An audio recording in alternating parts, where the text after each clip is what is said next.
everyone, welcome to today's video. My name's Stephanie if you're new here, and today I have a couple of Valentine's Day nail art tutorials.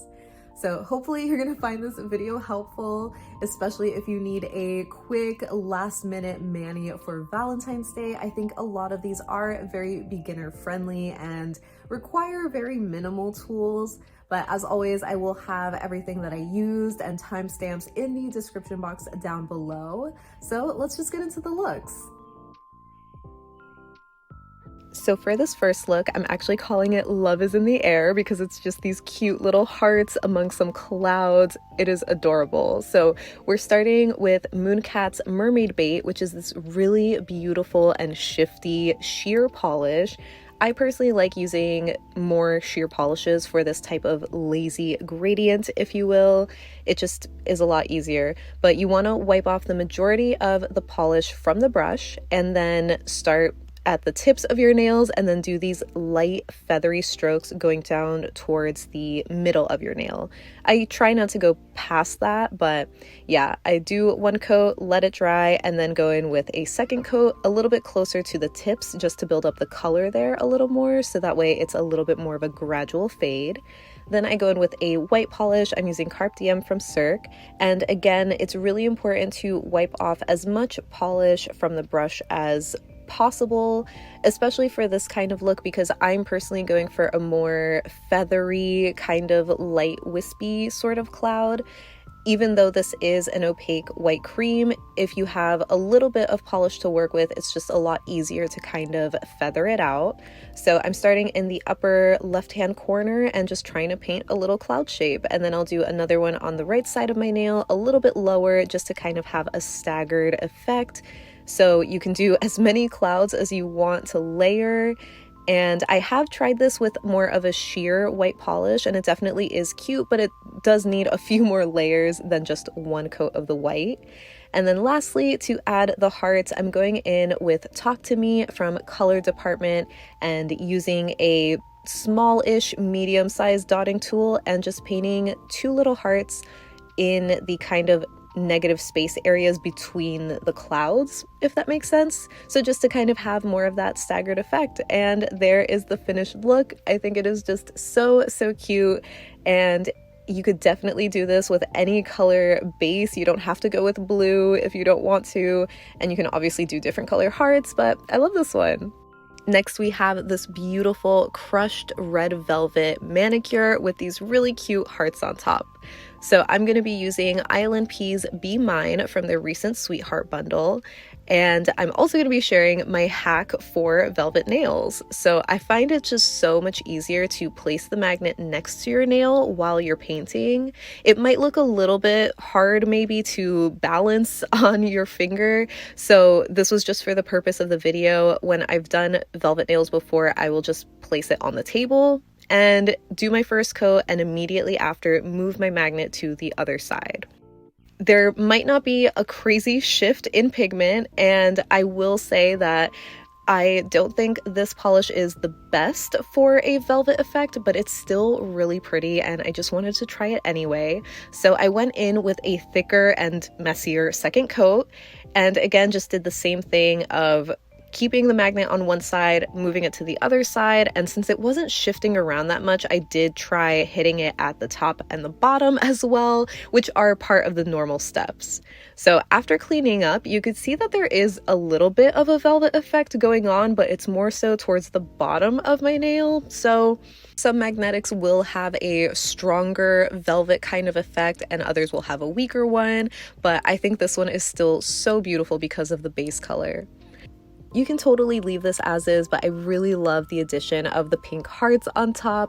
So I'm using a small dotting tool and that same Color Department shade, and I'm basically just making a V shape again. It's just so easy to go back and forth, and there are your tiny hearts. So I think this look is so beautiful. I've seen people add rhinestones to this look, and obviously doing different colored magnetic bases. It's just so fun. Next, we have this super sparkly negative space heart design. So I'm going to be using Holo Taco's Fake Date for this look. I personally think a glittery kind of polish will be a little bit more distracting and cover up any mistakes if you have them. So I started by creating these 2 dots to mark the top and bottom of my heart, and very slowly and carefully I just tried doing the outline of a heart shape. This was my first time trying this design, and I don't think it came out too bad, but if I were to do it again, I think I would make the dots a little bit farther apart or just try and make the outline a little bit bigger.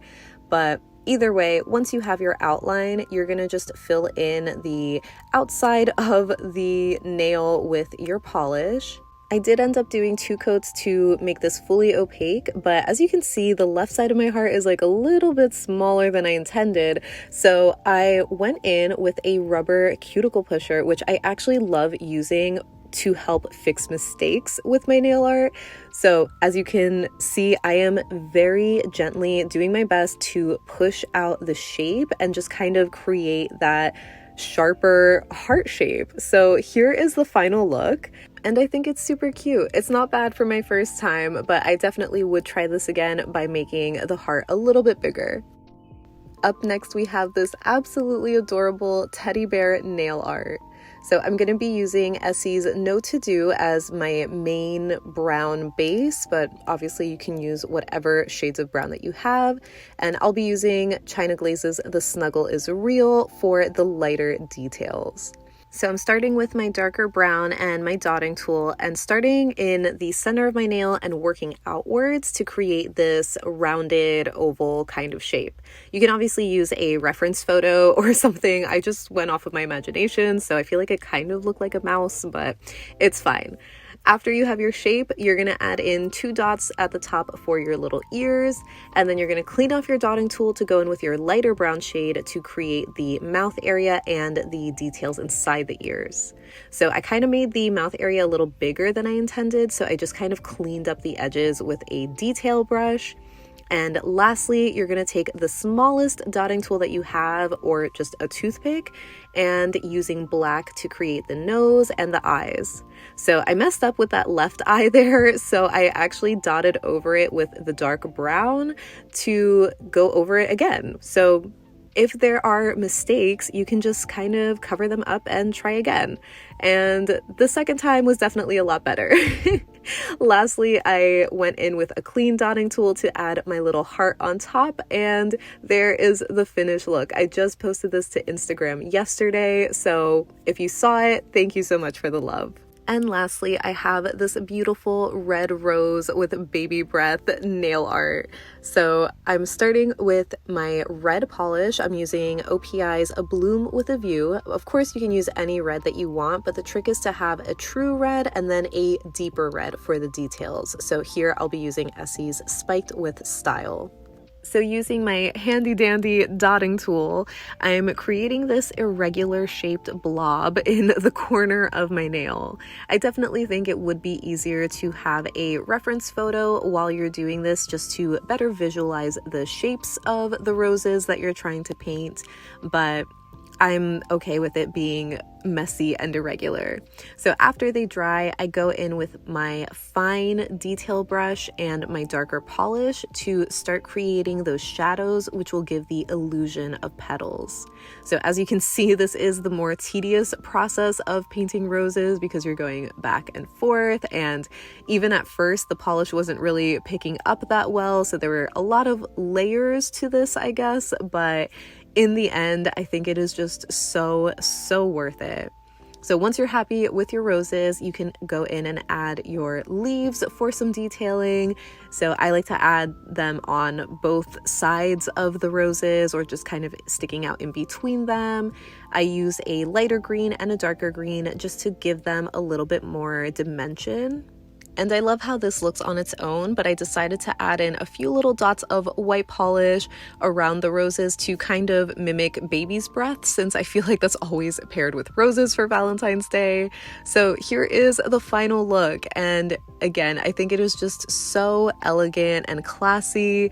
I feel like you could easily pair this with just 2 or 3 other red nails and have 2 nails with the florals, and it'll just be such a beautiful look. So I wanted to share a few other nail art looks that you can do that I thought didn't need a tutorial. I saw this two-tone French and heart design going around, and I absolutely love the non-traditional colors for it. There's also a very classic Dotacure gradient. I used to love doing these so much. So here I use 2 shades of pink, 2 shades of red, and some white. And here is another look at the first design that we did, but in a somewhat different colorway, I guess. I basically just used a shimmery pink, which I really wanted to try for this nail art look, but the blue just really felt more complete for me. So yeah, you can just experiment with, you know, different shades. And lastly, I have another lazy gradient that I was dying to do for the longest time, using Holo Taco's blushed ice and just a simple red heart on top. So that wraps up my nail art tutorials for Valentine's Day. Again, I really hope that you found this video helpful, so please let me know if you did. And of course, I'd love to hear which one was your favorite, or especially if you are inspired to try one of these looks out for yourself for this holiday. But as always, leave me in any and all thoughts that you have down below in the comments so we can chat about it.